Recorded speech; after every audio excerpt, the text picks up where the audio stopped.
Hola, mi nombre es Patricia Negreira, soy artista visual, grabadora, trabajo y vivo en Buenos Aires, Argentina.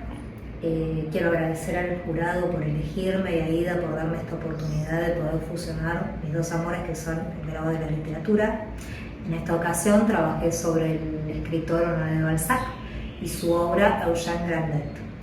Mi obra generalmente está inspirada en el amor.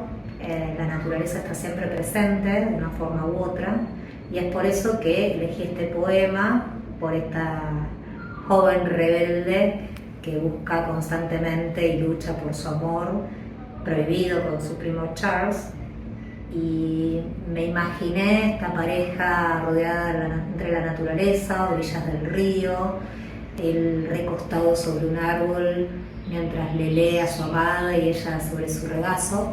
La técnica que utilicé fue el linograbado. Trabajo con algunos bocetos hasta llevar en definitivo a la matriz, y luego todo el proceso de impresión que realicé fue en el taller al cual asisto, en Buenos Aires, Taller Aire, en Palermo, y es donde realizo toda mi producción gráfica. También trabajo sobre el arte textil, collagraph y distintas técnicas de grabado.